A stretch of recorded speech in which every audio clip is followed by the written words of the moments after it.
dito sa area na to mga puro, lahat nakikita natin nagbabalikan yung mga nagmomotor na puro walang helmet na suot. Yung iba naman dito pag nakita yung team natin saka nag-helmet. So mga puro, isasampa na po ito.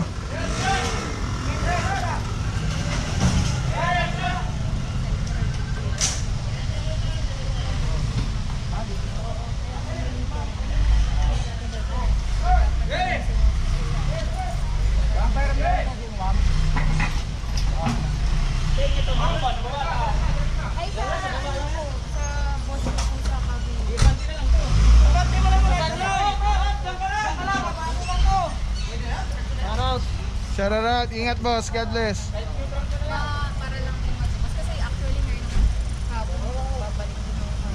Para hindi na pasok sa garahe. Shout out boss, shout out. Ang lakas si kuya, inihila lang sa akin oh. Grabe si kuya, ang lakas. Lakas si kuya. Ibat to si Ibat. Ay, tinalungan pa oh. Ang lakas talaga oh.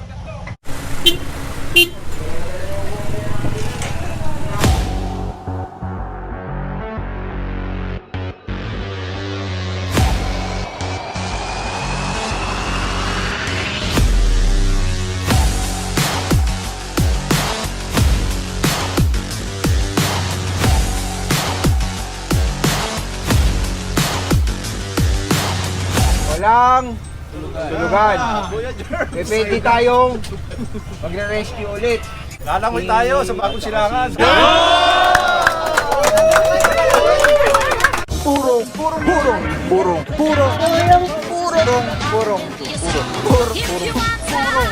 Pagmamahal. Purong pagmamahal. Purong pagmamahal. Alright guys, dito tayo sa Philinvest Road. May natikitan dito. Doon sa harapan yung isang truck. Dito naman isang sedan. Currently for towing. Dahil wala sigurong driver na nagpapakita no? Pero currently naorasan pa rin po yan. Basta naka 5 minutes. Ang ruling ng MMDA subject pa rin pa towing. Tapos si madam natikita na lang. And then dito naman, ito po yung may malaki at maraming nakalagay na no parking both side.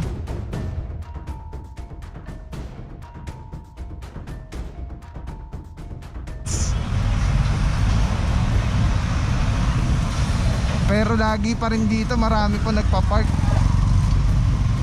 Dito naman kantong-kanto mga puro. Philinvest 1 Road po tayo ngayon.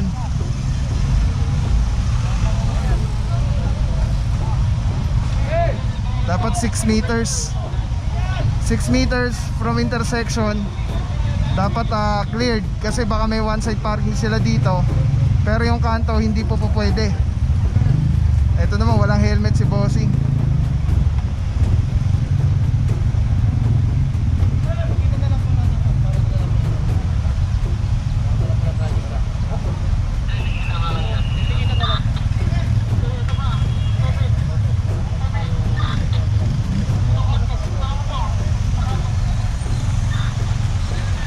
Okay mga puro, may driver naman, titikita na lang po ito. Tapos mga puro, meron pa tayo dito sa sa kabila. Walang helmet na naman. Tapos yung kotse papapaw. Nasa bangketa mga puro yung kanya kotse. Kita natin sir para sa binigyan natin ng 5 minutes yung sasakyan.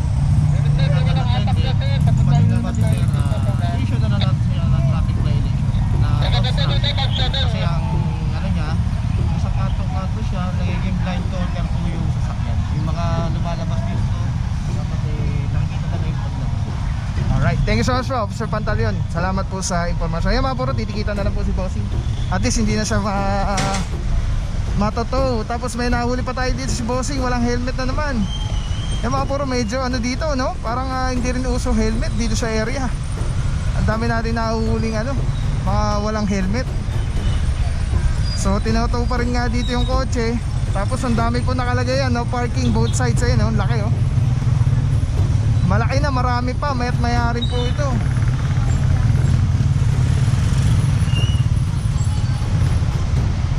But still, nakapark pa rin po sila dito sa area.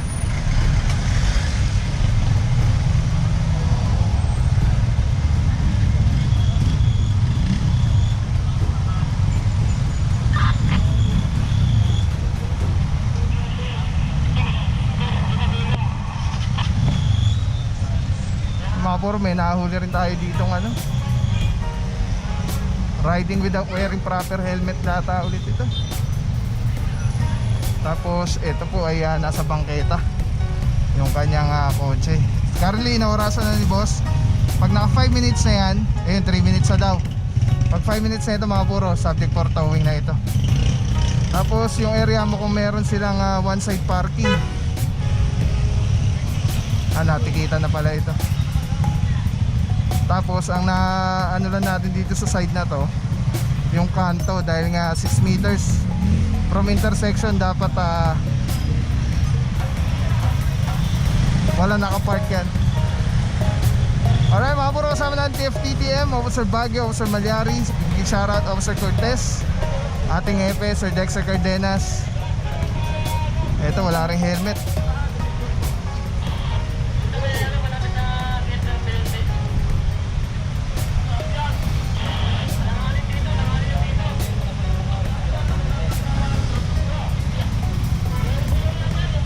Sama rin natin mga puro TRD, Officer 7 to, natikita na si Bossing. At ang MMDA CSTD, ang team leader natin dyan si Officer Mutok.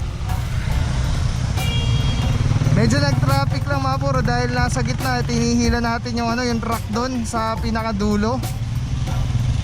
At yun na nga, ginagawa kasi yung truck, so stored vehicle.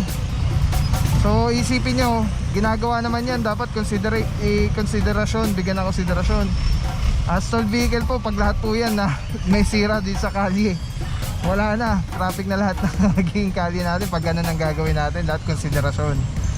Kaya nga po dapat, bago pa lang umalis or from time to time, chinecheck nyo po yung yung inyong sasakyan kung nasa kondisyon, dahil para sa sariling kaligtasan nyo rin po yan.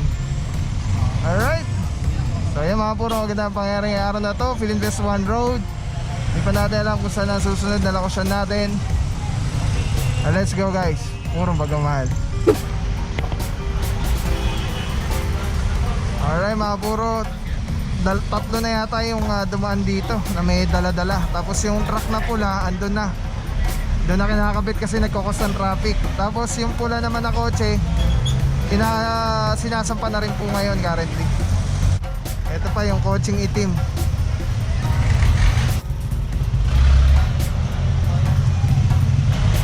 Alright mga puro, so itong pulang sasakyan na Kia nandito sa bangketa, currently ito sinasampa na.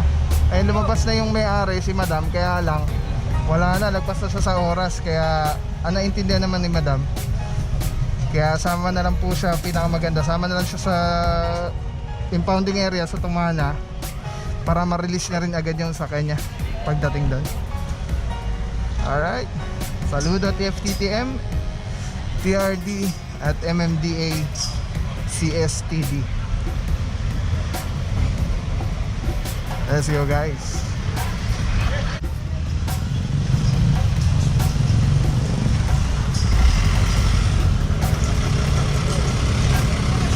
Tapos dito sa area na to mga puro, lahat nakikita natin nagbabalikan, yung mga nagmomotor na puro walang helmet na suot.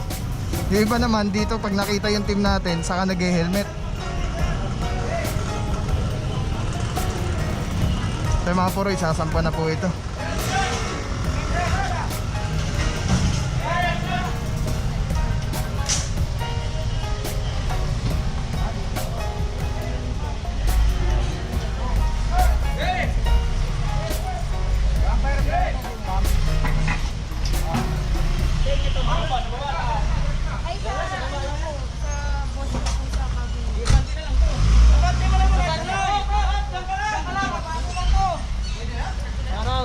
Shout out, ingat boss, God bless. Para lang din mag-boss. Kasi actually meron babalik din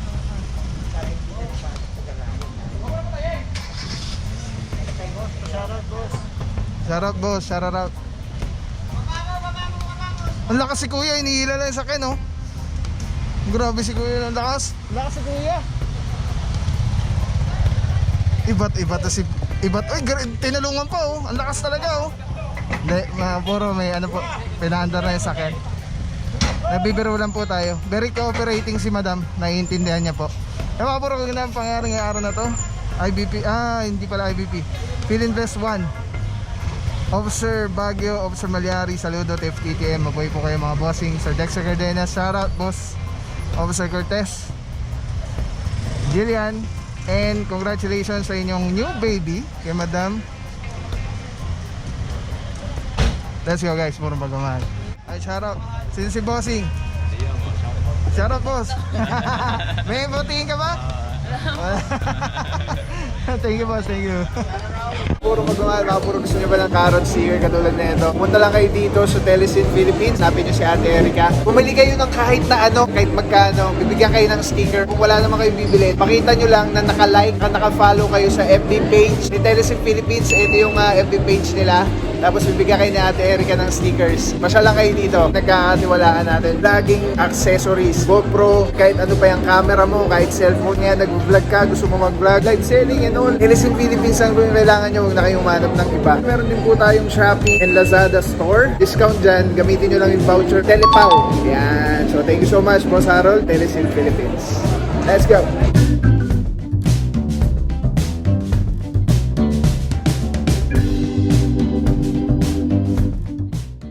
Maraming salamat sa iyo. Walang papapaw. So thank you so much sa walang sa akong support at tiwala.